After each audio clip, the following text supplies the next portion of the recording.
السلام علیکم. مائی نیم is doctor Zeeshan Khan. امید ہے کہ آپ سب ٹھیک ہوں گے. آج ایک انتہائی افسوسناک واقعہ میں نے آپ سے شیئر کرنا ہے.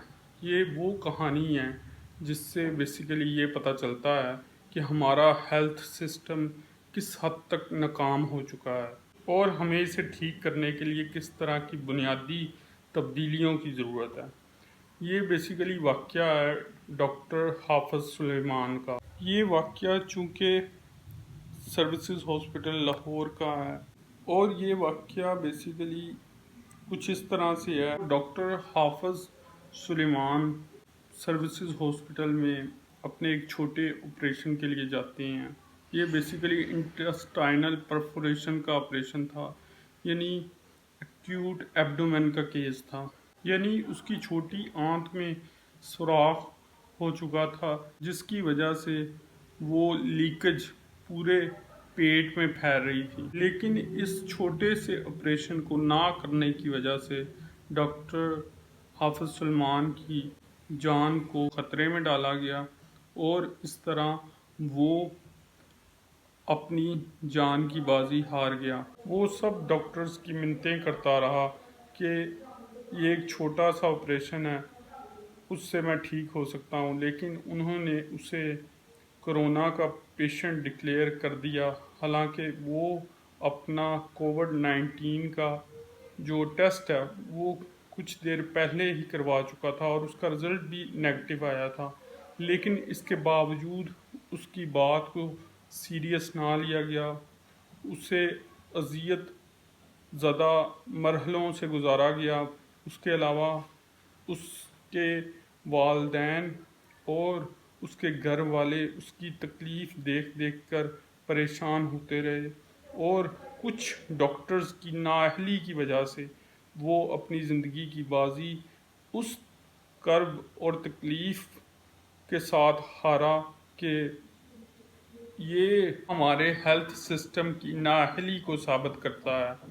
تو بیسیکلی اس سب کہانی کے بتانے کا مقصد یہی ہے کہ کس طرح کے ہمارے ہیلتھ سسٹم کے حالات بنے ہوئے ہیں اور اب ہمیں اس سسٹم کو اگر ٹھیک کرنا ہے تو پھر ہی ہم سروائیو کر سکتے ہیں. اور چونکہ یہ سروسز ہاسپٹل کا واقعہ ہے جو کہ ایک گورنمنٹ ہاسپٹل ہے، ہمیں اس سے سبق سیکھنا چاہیے اور خاص طور پر ان تمام کلپریٹس کو، ان تمام ڈاکٹرز کو جن کی نااہلی کی وجہ سے سلمان نے درد میں، تکلیف میں اور بے چینی میں اپنی جان گنوائی ہے، اس کو انصاف دیا جائے. کیونکہ اگر اس واقعے کا صحیح طرح سے نوٹس نہ لیا گیا اور اس کو ایک اگزامپل نہ بنایا گیا سب کے لیے تو اس طرح کے واقعات ہوتے رہیں گے.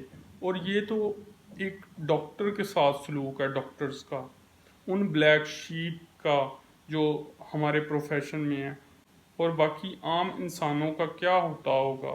تو اس سے بھی ہم اس بات کا اندازہ کر سکتے ہیں کہ کس حد تک ہمارا ہیلتھ سسٹم ناکام ہو چکا ہے.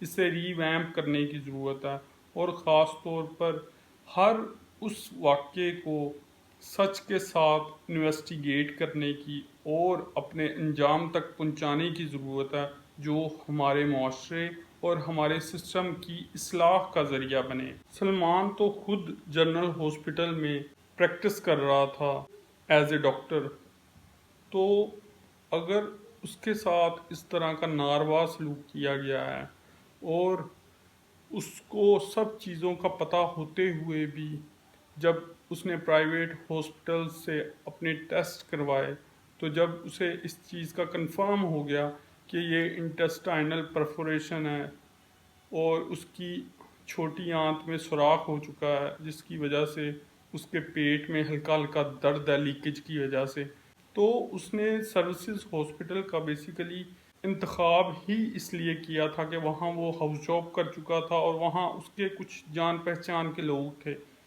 اس کے کچھ کولیگز تھے. لیکن اس کے باوجود جو اس سے سلوک برتا گیا وہ یہ ظاہر کرتا ہے کہ ہم اور ہمارا معاشرہ اور ہمارے پروفیشنلز کس حد تک نااہلی کا مظاہرہ کر رہے ہیں۔ اس لیے آپ بھی کوشش کریں کہ آپ اپنی صحت کو بہتر رکھیں اور اس بات کو مد نظر رکھیں کہ آپ کو اللہ نہ کرے کبھی بھی کسی ہاسپٹل کا سامنا ہو، یعنی آپ کو وہاں جانا پڑے اپنی صحت کی وجہ سے یا اپنے کسی پیارے کی صحت کی وجہ سے۔ تو بہتر یہی ہے کہ اللہ تعالی ہم کو ہسپتالوں سے بچائے اور وہاں موجود ان نااہل لوگوں سے بچائے جو اپنی نااہلی کی وجہ سے لوگوں کی جان کے ضیاع کا باعث بنتے ہیں۔ اور اس واقعے کی آزاد انویسٹیگیشن ہونی چاہیے۔ ڈاکٹرز کو اس واقعے کی انویسٹیگیشن میں شامل کریں جو اس کے ذمہ دار ہیں، جن میں ڈاکٹر کاشف ملک اور ڈاکٹر افضال آفتاب خان کے نام لیے جا رہے ہیں۔ اور اس کے علاوہ بہتر یہی ہے کہ کمیٹیاں بنانے کی بجائے عملی طور پر اس پر کام کیا جائے اور آزاد ڈاکٹرز جو انڈیپینڈنٹ پینلسٹ ہوں انہیں اس کی انویسٹیگیشن میں شامل کیا جائے۔ اس سے یہ کیس بہتر طور پر سولو ہوگا اور یہ اپنے منطقی انجام کو بہتر طور پر پہنچ سکے گا۔